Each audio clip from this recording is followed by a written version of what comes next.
الشیطان الرجیم بسم اللہ الرحمن الرحیم ان الصفا والمروۃ من شعائر اللہ، بے شک صفا اور مروہ دونوں پہاڑیاں اللہ تعالیٰ کی نشانیوں میں سے ہیں۔ شعائر شعیرہ کی جمع ہے اور شعیرہ علامت کو کہتے ہیں۔ تو اللہ اور اللہ تعالیٰ کے اس دین اسلام کی کچھ چیزیں نشانیاں اور علامت ہیں جس سے پہچان ہوتی ہے۔ ان میں سے اللہ تعالیٰ کا کلام، خود نبی پاک صلی اللہ علیہ وسلم کی ذات اقدس، بیت اللہ، نماز، یہ چیزیں، اور اسی طرح اذان، اور ہمارا آپس میں ملاقات کے وقت السلام علیکم کہنا، یہ وہ چیزیں ہیں جن سے پتہ چلتا ہے کہ ہم مسلمان ہیں۔ یہ اسلام کی نشانیاں ہیں، چنانچہ ان کی اہمیت عام چیزوں سے بڑھ جاتی ہے۔ انہی میں سے دو پہاڑیاں صفا اور مروہ ہیں، یہ بھی اللہ تعالیٰ کی نشانیوں میں سے ہیں۔ گزشتہ آیات میں حضرت ابراہیم علیہ السلام نے اللہ تعالیٰ سے دعا کی تھی کہ ہمیں حج کے مناسک، حج کے احکام سکھا دیجیے۔ تو یہاں سے حج کے احکام کچھ ذکر کیے گئے ہیں۔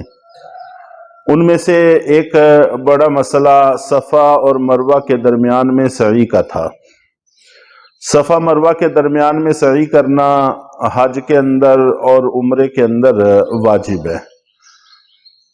اور یہاں پر جو الفاظ استعمال کیے گئے ہیں ان سے بظاہر فرضیت سمجھ میں نہیں آتی، تو اس کو تھوڑا سا سمجھنے کی ضرورت ہے۔ بے شک صفا اور مروہ یہ دونوں پہاڑیاں اللہ تعالیٰ کی نشانیوں میں سے ہیں۔ فمن حج البیت او اعتمر فلا جناح علیہ ان یطوف بہما، چنانچہ جو شخص بیت اللہ کا حج کرے یا عمرہ کرے تو اس پر کوئی حرج نہیں ہے، کوئی گناہ نہیں ہے اس بات میں کہ وہ صفا مروہ کے درمیان میں چکر لگائے، سعی کرے۔ کسی بھی چیز کی فرضیت یا واجب ہونا بیان کرنے کے لیے فلا جناح کے الفاظ استعمال نہیں کیے جاتے۔ فلا جناح کا معنی کہ کوئی حرج نہیں۔ کوئی آدمی پوچھتا ہے کہ یہ کام میں کر لوں، اس کو کہا جائے کہ کوئی حرج نہیں ہے، کر لو۔ اس کا زیادہ سے زیادہ مطلب یہ نکلتا ہے کہ یہ کام گناہ نہیں ہے، اگر تم کرو گے تو کوئی گناہ نہیں ہوگا۔ تو جبکہ فرضیت یا وجوب اس سے آگے کا درجہ ہے کہ اگر تم چھوڑو گے تو گناہ ہوگا۔ تو اس کا مطلب یہ ہے کہ کوئی کہے کہ میں یہ کام کر لوں تو اس کو کہا جائے کہ ہاں یہ تو ضروری ہے، یہ تم ضرور کرو۔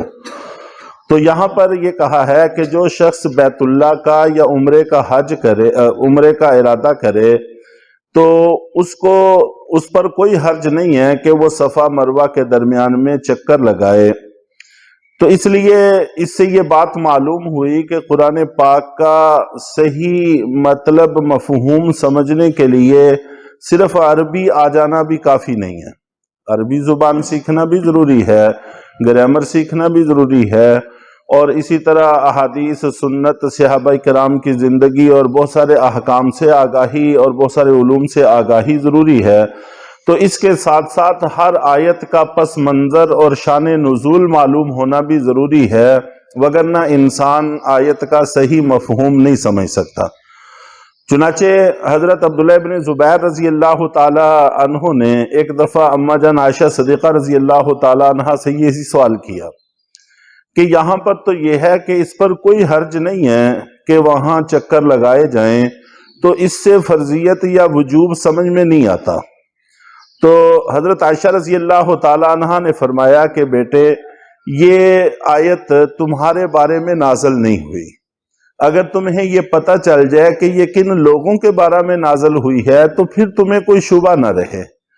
چنانچہ پھر آپ نے ارشاد فرمایا کہ اصل میں صفا اور مروہ دونوں پہاڑیوں پر مشرکین نے بت رکھے ہوئے تھے، اور وہ سعی تو کرتے تھے لیکن وہ ان بتوں کو سلام پیش کرنے کے لیے اور ان کی پوجا کرنے کے لیے اور ان کو خوش کرنے کے لیے صحیح کرتے تھے۔ تو بعد میں جب اسلام کا غلبہ ہوا وہ بت وہاں سے اٹھوا دیے گئے، لیکن مسلمانوں کے ذہنوں میں ابھی تک وہی بات تھی کہ چونکہ وہاں پر بت رکھے ہوئے تھے اور لوگ سارے ان بتوں کی وجہ سے یہاں چکر لگاتے تھے، تو آیا اب ہمیں چکر لگانا چاہیے یا نہیں لگانا چاہیے؟ تو وہ اس چکر لگانے میں حرج محسوس کرتے تھے، گناہ محسوس کرتے تھے۔ تو اللہ تعالیٰ نے فرمایا کہ نہیں، اب ایسے کوئی گناہ کی بات نہیں ہے۔ اور اسی طرح مکہ کے جو لوگ تھے وہ تو صفا مروہ کے درمیان میں صحیح کرتے تھے، جو باہر سے لوگ آتے تھے طائف سے یا دوسرے علاقوں سے، وہ صفا مروہ کی صحیح نہیں کرتے تھے۔ ان کا خیال یہ تھا کہ یہاں پر اماں جان ہاجرہ نے چکر لگائے ہیں، وہ چونکہ مکہ والوں کی ماں ہیں تو مکہ والے اولاد ہیں، تو یہاں اولاد کی ذمہ داری ہے کہ وہ اپنی ماں کی ادا کو محفوظ رکھیں۔ ہماری تو وہ ماں ہی نہیں ہیں، اس لیے ہمیں ان کی ادا اپنانے کی ضرورت نہیں ہے۔ اس لیے باہر سے آنے والے حاجی وہ چکر نہیں کاٹتے تھے، وہ اس میں حرج محسوس کرتے تھے، اور جو مکہ کے لوگ تھے وہ چکر کاٹتے تھے لیکن ساتھ ساتھ انہوں نے بت بھی رکھ لیے تھے، تو دو طرح کا حرج جمع ہو گیا تھا۔ تو اس لیے اللہ تعالیٰ نے مسلمانوں کا ذہن صاف کیا ہے کہ اس میں کوئی حرج نہیں ہے، باقی وجوب اپنی جگہ پر قائم ہے، وہ دوسری جگہ سے ثابت ہوتا ہے۔ تو جو شخص بیت اللہ کا حج کرے، حج کا معنی ہوتا ہے قصد کرنا، اپنے اوپر حج فرض ہو تو اپنی طرف سے حج ادا کرنا چاہیے، اور اسی طرح اپنے بزرگوں میں سے کسی کے ذمہ حج فرض ہو اور وہ کسی وجہ سے نہ کر سکیں تو ان کی طرف سے حج کرنا چاہیے، اس کو حج بدل کہتے ہیں، اس کے اپنے احکام ہیں۔ چنانچہ نبی پاک صلی اللہ علیہ وسلم ایک دفعہ جب حجۃ الوداع کے لیے تشریف لے جانے لگے تو رش تھا، تو ایک نوجوان خاتون صحابیہ وہ آپ کے سامنے آ گئی۔ انہوں نے آ کر عرض کیا کہ اللہ کے رسول، بے شک رش بہت زیادہ ہے لیکن میں مجبور تھی، اس لیے میں آپ سے مسئلہ دریافت کرنا چاہتی ہوں کہ میرے والد بہت بوڑھے ہیں، اور اتنے بوڑھے ہیں چلنا تو دور کی بات ہے کہ وہ سواری پر جم کے بیٹھ بھی نہیں سکتے، اگر بٹھاتے ہیں تو وہ گر پڑتے ہیں، تو کیا میں ان کی طرف سے حج ادا کر سکتی ہوں؟ تو آپ نبی پاک صلی اللہ علیہ وسلم نے فرمایا کہ اگر تمہارے والد کے ذمہ قرض ہو اور تم اس کی طرف سے ادا کرو تو وہ ادا ہو جائے گا؟ انہوں نے عرض کیا کہ جی ہاں یا رسول اللہ، ادا ہو جائے گا۔ تو آپ نے فرمایا کہ یہ بھی ادا ہو جائے گا، تم ان کی طرف سے حج کر سکتی ہو۔ اور حج بدل کے لیے یہ بھی ضروری ہے کہ پہلے اپنا حج کر چکا ہو۔ چنانچہ ایک دفعہ نبی پاک صلی اللہ علیہ وسلم حجۃ الوداع کے موقع پر ہی کعبہ کا طواف فرما رہے تھے، تو طواف کے دوران آپ نے ایک صحابی کو سنا کہ وہ تلبیہ پڑھ رہے تھے، لبیک عن شبرمہ۔ تو نبی پاک صلی اللہ علیہ وسلم نے پوچھا کہ شبرمہ کون ہے؟ انہوں نے عرض کیا کہ اللہ کے رسول، یہ میرے بھائی ہیں، میں ان کی طرف سے حج کر رہا ہوں۔ تو آپ نے فرمایا کہ کیا تم نے اپنا حج کر لیا ہے؟ انہوں نے کہا کہ نہیں یا رسول اللہ۔ تو آپ نے فرمایا کہ پہلے اپنا حج کرو پھر شبرمہ کی طرف سے حج کرنا۔ تو اس لیے جس کے ذمہ اپنا حج ہو تو جب تک وہ اپنا حج نہ کر لے اس وقت تک وہ کسی اور کی طرف سے حج بدل نہیں کر سکتا۔ اور حج بدل کے لیے یہ بھی ضروری ہے کہ جہاں پر آدمی رہتا ہو وہیں سے حج بدل کے لیے بھیجے۔